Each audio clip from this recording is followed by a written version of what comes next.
So you might as well fess up to it now. What were you doing last weekend? Were you glued to the TV as a large proportion of the country were ready to take on the first episode of a brand new series of The X Factor, the show that year in, year out creates stars out of everyday folk with a dream? Through the early stages, you've got to admit, we all watch it because we're not quite sure what we're going to be presented with. But as the talent gets whittled down under the watchful eye of a celebrity panel, we begin to develop friendships, fan bases and excitement towards our favourite acts.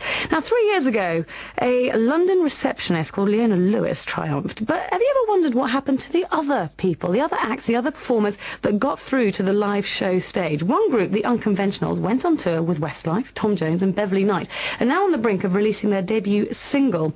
It hasn't actually been the smoothest of rides, though. We can find out a little bit more about what happened after the show from founding member Drew Jaymson and his niece Laura Lee from Wallingford, who join us this afternoon. Welcome to the show. Thank you both very much for coming in today. Hi, Joe. Now, Laura, you're a new addition to the band, so I can't really quiz you on the whole X Factor experience. You're probably quite grateful to have escaped that phase of it. But Drew, what was it like? Tell us a little bit about, when you look back now at the whole experience, what did you take from it?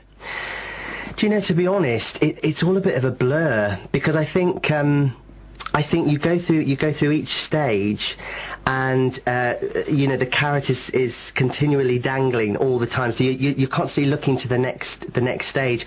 And in fact, one of the researchers said, you know, make sure you enjoy every moment, because you could be out of it like that. And then suddenly we did find we were out of it, and I was like, oh, hang on a minute, I'm not quite sure if I've experienced this or not, you know. But it was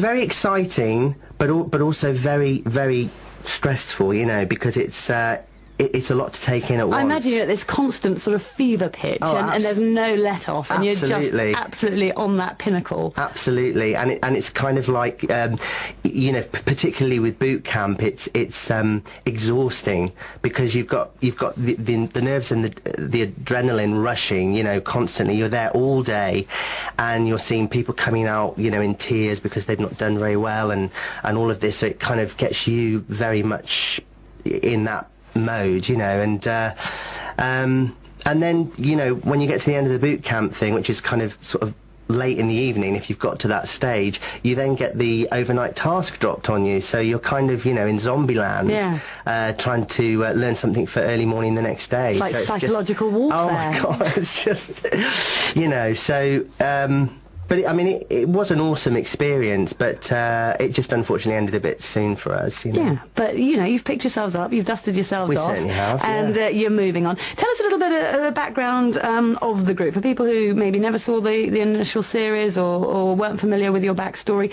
You all came from a sort of musical theatre background, didn't you? That's right, yeah. We'd all done West End shows, you know, things like Grease, Mamma Mia, you know, shows like that. And basically I decided to put a group together with people that I'd worked with on various shows, and the intention was to put a group together that wasn't your normal kind of boy band, girl band, you know, very aesthetically pleasing, but we just wanted it to be about the singing, and not necessarily about what shape or size we were or what age we were.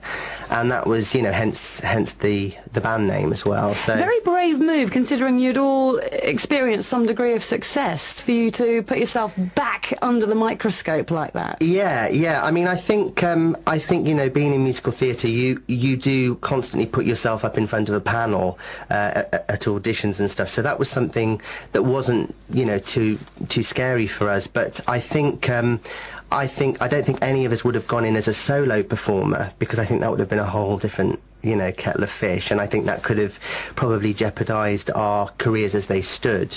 But going in as a group, I think, was a whole new experience. What was it like for you, Laura, watching him on TV every week? Really nerve-wracking. I remember me and my mum just like waiting to hear the phone ring to hear news or watching the telly, and it was very stressful just watching it. I couldn't have been in it, it would have been too stressful. It was a nightmare watching it. You see, I was completely unaware that there was a little hotbed of unconventional sort of fan base brewing in Wallingford at this time. I guess you would have been at school at the time, and I guess you must have, got some sort of street cred out of your connection. Well, everyone used to keep coming up to me at school and asking oh, how far have they got? And I was never allowed to say anything.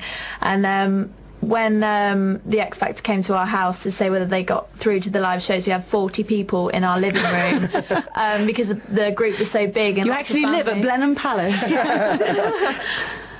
So it was very exciting, but then, as we all saw when it came to the live shows, things didn't work out particularly well for you, and there were a number of factors for that, one of which being what you had considered your USP, your unique selling point of being unconventional, was kind of taken by the show and turned on its head. I mean, I think on that particular series, they'd gone for a whole new set, so there was a whole new wide set, and I think we kind of just fell victim to that first show. We were having sound problems, and there was so much to be addressed in that first week that the live shows were happening, and 12 acts to get through. We just didn't get the chance to kind of correct that problem. So I think we were always aware we were going to go out to sound problems. I think also it was a mistake of mine to split the vocals up between the whole band, because I'd been featured so much during the previous weeks. Yeah. I think the other band sort of weren't really kind of getting known as individuals, and so I thought it would be an idea to kind of let everybody know that, we were all able to kind of front it, and that was a mistake, because then the cameras, because we were spread so wide across the stage, were, it was kind of vomit-inducing, to be honest, because they were trying to sort of focus on everybody. So it was a mixture of things, and plus the makeover wasn't really what we would have chosen, but that's that's the whole thing about that first week, which is why I think in some ways the first week should be letting the acts get used to being up in front of an audience and a live situation, so that those technical things can be sorted. The look is something that you very much worked on. You've got a very distinct look now, and we'll talk a bit more about that in a moment or two. But I mean, it wasn't all bad, was it? You sort of picked yourself up after that live show, and you toured supporting Westlife and opened for Tom Jones and Beverly Knight. So it must have been a very positive experience in some respects. That absolutely. Doors opened. Oh, of course.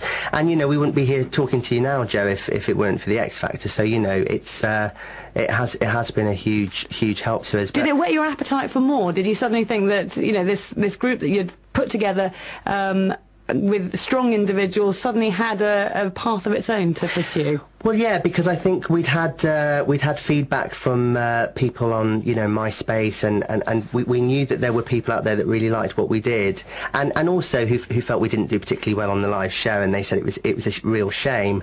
But those people have continued to say, when are you going to bring out an album or a single, and that's really what's kind of motivated us to keep going, because we know that there are people out there who really like what we do, even though it is maybe not the current kind of music that's out there. No, well, we're going to have a listen to your single in a minute or two, and as I said, we'll discuss the image as well, because that's very distinct.